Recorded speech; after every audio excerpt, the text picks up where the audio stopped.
New engine, the Gy6 engine in the go-kart, and we're going to show the compression on the engine that we just installed, which has no power and was smoking. Now it's smoking a little bit better, but it's still got absolutely no power. Okay, Connor, crank it. Okay, stop, Connor. We have about 95, 100 pounds of pressure, quite less than the old 13-year-old engine. Let's do it again. Hey, crank it, Connor. Okay. So as you can see, we only have about 95 to 100 pounds of pressure on the brand new engine.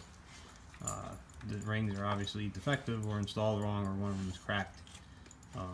So this is why we need a new engine. Thanks.